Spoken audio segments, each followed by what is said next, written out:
She spent 27 years in prison and faced some of the most darkest moments that you can imagine.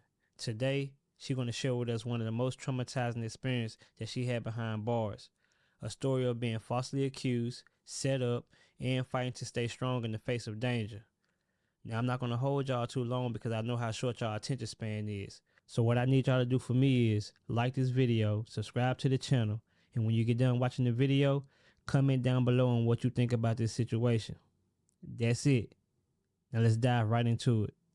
Spent 27 years in prison, been out 8 years. I'm going to tell y'all about the most traumatizing moment in my prison life. It was one time that me and this officer, his wife, I was at Jefferson Correction Institution. It was a long time ago when I had first gotten to prison. And I was at this institution, and it was a sergeant there, and I'm not going to call names, as a sergeant, male sergeant, and his wife that worked there. So the wife and I had gotten into it, and she had written me a DR. A DR is a disciplinary report, which interferes with you going home early. It takes your game time that you don't earn from working hard, and it puts you in jail. Like, you could be in jail 30 and 60 days and 15 days in that cell, by yourself, just locked down. No canteen, no hygiene, no nothing. So me and the lady had gotten into it. Now, I hadn't done anything to her. For some reason, she didn't like me. Okay, so she come in the door and she being real nasty, man. Like, that's what she do every day. She come in, she just hollering at people, cussing at people, this, that, and the other. So I'm always sitting on my bed. I'm not bothering this lady. I don't say anything to this lady. So she called me to the office station. She was like, Tree, go pop your locker because you getting shook down today. I'm like, yes, ma'am, yes, ma'am. So I pop the locker. Bah. So anyway, she goes in the locker, right? And when she gets in the locker, man, she pulls out this little box, like a ring box. Now I know doggone well I ain't got no ring box in my locker. I would have known that. So I'm looking at her, she looking at me, we looking at each other, and I'm like, okay, what's going on here? So then she takes the box and she go in the middle where the office station at, and then she tell me to stand by the door. So I'm standing by the door, so I ain't worrying because I know I ain't had none. So then she goes in the back, right, and she calls me to the back, and she opens up the box, and inside the box is broccoli. You know what I'm saying? That stuff right there. So I'm like, She was like, yeah, we gonna drop a urine on you, and you going to jail because you got possession of this right here. So I'm like, okay, so where that come from? I say, because I don't even, that ain't my thing. So I don't understand where all this coming from. So anyway, she had to set me up, and this is the thing. Okay, one day I wrote her husband up because her husband was at the gate harassing people, and he had taken my necklace, and I had a property receipt for my necklace. I don't know why he took my necklace or what he had going on that he wanted to take my necklace out of all people's necklace. So I wrote him up. When I wrote him up, they reprimanded him. She didn't like that, so she came for me. I found this out in the end, so she came for me. Okay, so anyway, bam, they put me in the cuff. Take me to jail. Get to jail, right? They script search me, and then they put me in the cell. Slam the door. So I'm sitting there, I'm laying there and everything, and I'm like, okay. So when she say jail, I'm assuming the hole because she already locked up.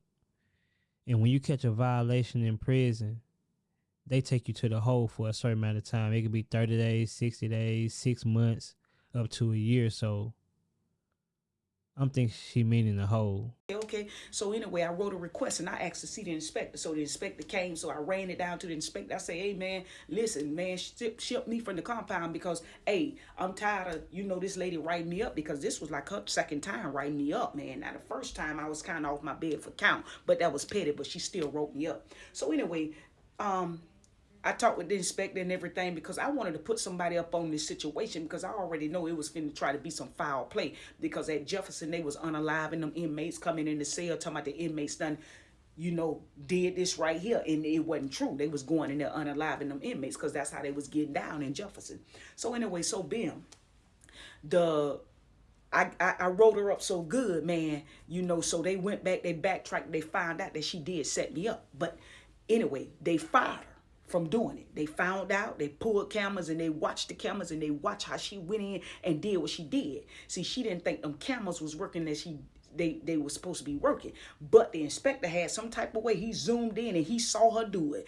Thank you, Jesus. So anyway, she done got fired. So the husband now, he man, he mad. He mad. So he coming for me. So I'm laying in the bed one night. I hear my cell like 3 in the morning. I hear my confinement cell gate.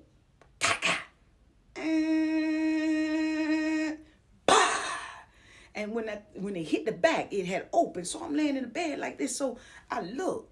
So I'm playing sleep, right? But I look through my eyelid like this right here. So he come and he stand over me. So in my mind, I'm saying, okay, Lord, I know that if I fight this man back, I'm going to get a charge. I know this is going to be a straight up setup, man. I'm going to be in this place so long, they ain't going to never let me out. So I'm laying there and I'm looking at him through my squinched eyes, playing like I'm asleep. So he pulling out cuffs, like putting the cuffs around his hand like this, almost like he finna just start while I'm asleep or something. So I'm just laying up there and I'm looking, right? So anyway, I start praying like in my spirit. I'm praying like, Lord Jesus, if I have to fight this man, I'm asking you to give me the strength, Lord. Give me strength like a man. Give me horse strength to protect myself. So while I'm praying, this lady come through and she called this name. And he didn't say anything. So she started walking. So she get there. She was like, oh, what's going on here? He was like, oh, nothing. I'm just doing a random search. So then he comes out of the cell and he like leaves out, and that's when they roll the gate back. She called. She was like, oh, you done in here? He was like, yeah. So she called. She was like, roll gate 9. I hear the gate going, bah! So that's how them gates be sounding, y'all. So I went back and I sat on the bed like this right here. You know what I'm saying? So I got on my knees. Then I got on my knees and I started praying. I started thanking God. So bam, next day, expect to come and see me. He was like, what happened last night? And I said, what you mean? He was like, what happened last night? He said, because, with situations like this, when somebody get fired and they still got their significant other working here, we kind of keep an eye on situations, and it's my job to watch the cameras to make sure everything is good with that inmate that we have in confinement. Yeah, he went in that room. He didn't go in there for no search. He went in there for retaliation for his wife. That's what he went in there for. Thank God that woman came right on time to stop him, because ain't no telling what he would have did to that lady. Because the officers still have free access to roam around. I wasn't under investigation for him, so he is allowed to come in there. You feel what I'm saying? So anyway, I was under investigation for the wife. I got her fired. So anyway, he was like, what happened? Because Sarge came in your room. What did he say to you?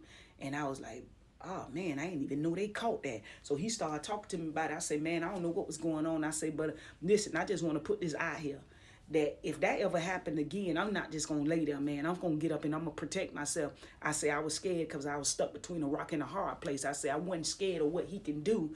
You know what I'm saying? Because it ain't like he got one of these. I say as long as there's not one of these in my face, I'm going to fight.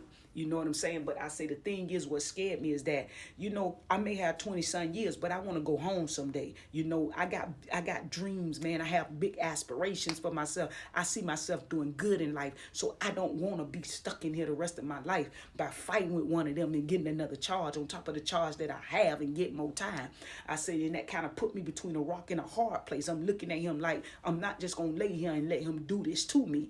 I say, but listen, detective, I need your word, man, that if this man come back or try something, if I fight him, that you not going to let them charge me. And he said, I tell you what, Tree, we can't catch everything. Like I didn't catch that until I went and looked on the camera, just doing random, detective work. He said, and that's how I caught that. He said, but if you ever feel like with this situation, like you need to protect yourself, you go ahead and do what you got to do. The only thing I need is a verbal statement from you with this tape recorder saying what happened in that room, so that if something happened, I have it saying that you told me about it. So I gave him that and everything. So once I gave him that, man, I was good to go. I went back to the room. I was even plotting it, boy. Let me tell you something. I had the blue soap. It's a blue bar soap. It's thick, y'all. It's like this right here. Man, that thing could be used as a weapon to knock somebody out.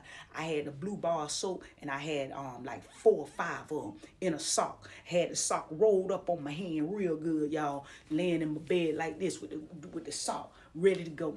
I was laying down like this right here. So he was doing his rounds, and he looked over there. I said, Lord, he messed around and opened up this cell. I'm gonna be the first one to swing. I was gonna get that sock and boy, cause it's like I hadn't had permission. But anyway, I just wanted to say that, y'all, that was the most traumatizing moment of my life, because not because of what he can do to me, because I trust God and I know God had me. But you know, we can trust God and still bad things do happen, even with us trusting God, because we live in a world of infallible world where things still happen, bad things still happen. But the thing is this, you know, I was stuck between a rock and a hard place, because I knew that I was gonna have to defend myself, and I was ready to defend myself. So the thing is, I just wanted to put that out there. That was a very traumatizing moment for me, and I was thinking about it last night, and it's just something I never talked about because it still rolls over in my mind. So I just wanted to let y'all know, man, that was a traumatizing moment for me. Y'all be blessed. Now that's a crazy story, y'all, because in prison you do have crooked cops in there that will try to pin stuff on you to free case you and add more time on the time that you're doing already to snatch your out date, just to pick with you. And normally when people that got like life without, police ain't messing with the people that got life without because they don't care. They ain't ever going home. So the police gonna respect them more. And the people that really have an out date, like 5 years to 10 years or 20 years, knowing that they looking forward to come home, the police is more liable to pick with them because they know that they trying to really do their time and get out the way.